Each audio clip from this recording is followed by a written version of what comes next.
Hi everyone, it's Twinkie here. Thank you so much for joining me in this video because I was kind of keen to share this testimony that I had a few years ago, particularly around food and provision in our household. Now, I was reminded of this particular testimony recently when I opened my fridge and saw it stacked with food from top to bottom. And I thought, wouldn't it be wonderful for me to tell you how God actually filled my fridge supernaturally on a particular day, and it humbled us ridiculously. So if you're interested to know how he did this particular act, this is the video for you. So back in 2015, my husband and I were expecting our first child, and we were actually going through a rough patch. And by that, what I mean is we both didn't have permanent residency in Australia, and our jobs were kind of in a difficult spot. I was unemployed, and his job was so casual that they only gave him a few hours a week of shifts. So, income wise, we only had enough to just keep our head above the waters. Now, we were not very fussed about it because we were quite minimalistic at that point. So, we were just happy with what we had, but things were tight. It was really tight. Now, on one particular day, I walk into the kitchen. I was 6 to 7 months pregnant at that point, quite hungry all the time. So when I walked into the kitchen, I joyfully opened the fridge and quickly realized that I had a few slices of bread, some eggs, and some milk that was left in the fridge. And that's all we had for the rest of the day and the week. And it was quite disappointing for me because those were not the things I was wanting to eat. Like the pregnancy cravings were not aligned with what I had in the fridge. And I was quickly having emotional breakdown, if I can say it that way. My hunger was turning into anger, and I was not very keen on eating any of this. So right at that point, my husband walks into the kitchen and he's like, "So what's for lunch?" And I show him the menu that we have. And he could see that I was quite annoyed with all of this. Surely I had the hormones take over my thoughts and words, and I started, ranting around how I felt so irresponsible as a parent to not have enough resources to even feed myself, let alone expect a child in the next couple of months. And where is my resource coming from? I was still not, I still didn't have a job. I was not getting any support, financial, emotional, psychological, nothing. And then I went on this kind of a spiraling moment. I went down this huge whirlpool of negative thoughts where I was so critical of myself and shared my thoughts freely with my husband, who happened to be there. Now, he listened to what I said and how I felt irresponsible. And he acknowledged that. He said, "You know what? You are right. You are right. We are irresponsible adults. We're irresponsible parents, yet to be.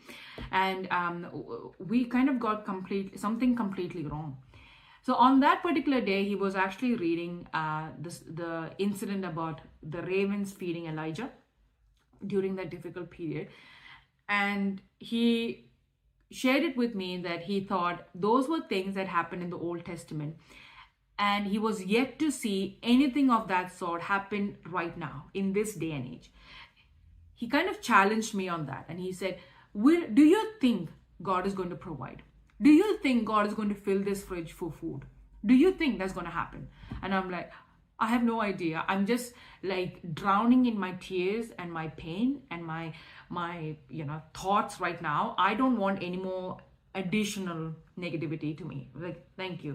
So I sat down in the kitchen and I just continued crying, like, quite honestly. But he couldn't just stand there and see me crying because he felt very defeated himself. So he said, "I'm going to take a walk," and he just storms out of the house, which made me even more upset because now I don't have anybody to whinge and cry to. It's just myself now. Anyway, fast forward, it was probably 6:37 in the evening. I had a few slices of bread with some jam or something to just pacify my hunger.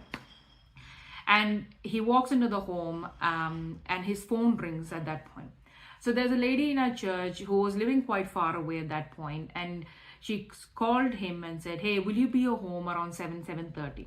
And he said, yeah, sure, we'll be here. I mean, come around if you're here, happy to have you here.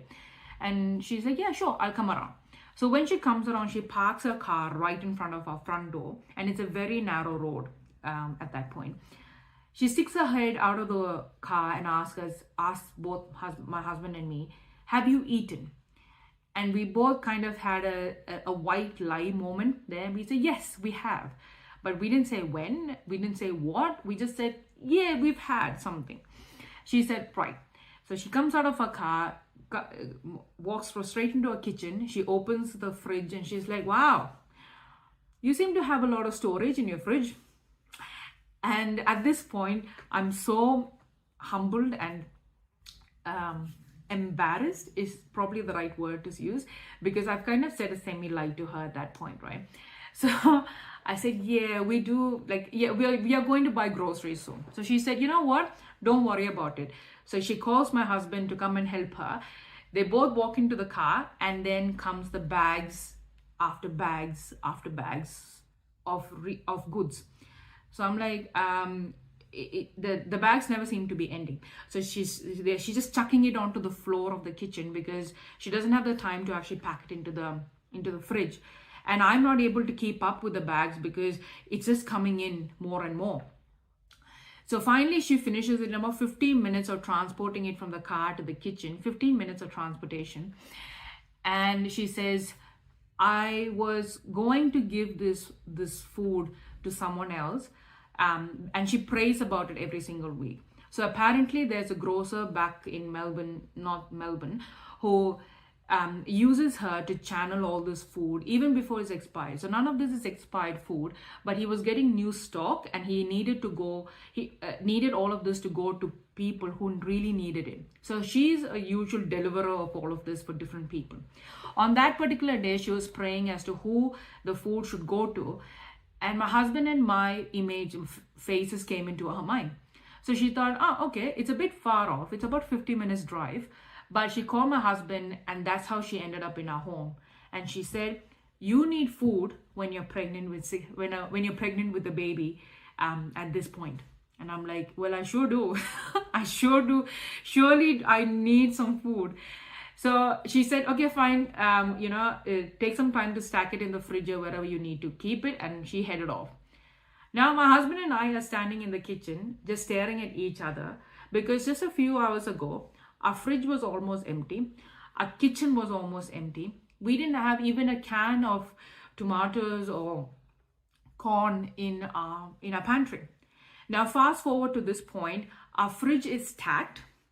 Our kitchen floor was filled with bags and bags of groceries to a point where we don't know where to start unpacking.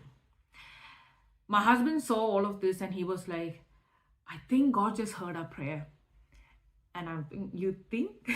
You think he just heard your prayers? He's given us all of these resources. Now, the humor in all of this was that we had 15 kilos of lamb meat marinated with different spices and different sort of things sitting on our kitchen bench to be put away. Now, the humor is that I don't like lamb. My husband likes lamb, and it looked like God answered his prayer specifically because it was all lamb. And I look at the lamb the way I always complain, ungrateful at that point. I said, God, you gave lamb. I don't like lamb. And my husband burst out laughing, plus with tears coming down his face. He's like, I like lamb, and I think God just answered my prayers.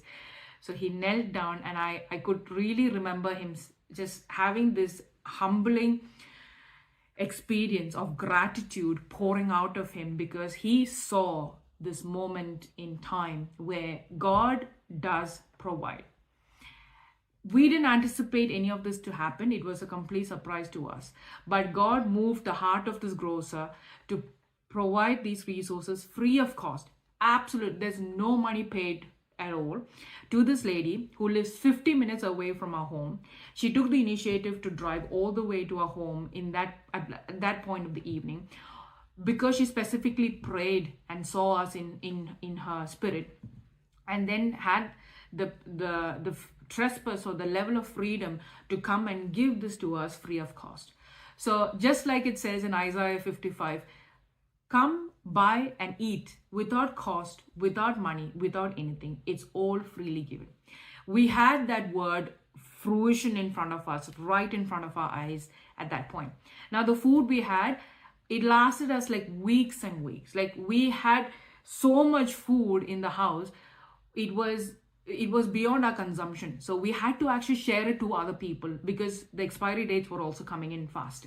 So we had to share it with the people around us so that it won't go to waste. Now, this was a testimony that has had profound impact on us. And when I see my fridge these days filled with food and stacked to the brim, it does give me the glimpses of what God did for me back then and how he provided for me. He does care. He does provide. Have I seen the fridge filled by somebody else after that? Probably not. But one episode of that is enough for me to understand that he hears our prayers. He hears our cries. And sometimes he moves in ways which are beyond our understanding. So I hope this testimony is encouraging to anyone out there who's wondering, will the hand of God move and will things happen like the days of Old Testament? And I can tell you, it does. Are you willing to taste and see this? Ask the Lord about your circumstances now, and give him the freedom to move. Don't resist it. Don't be scared of being vulnerable to him. He knows what's happening in your life anyways. So I hope this is encouraging to you, and I come back with another testimony another time. So till then, take care and be blessed.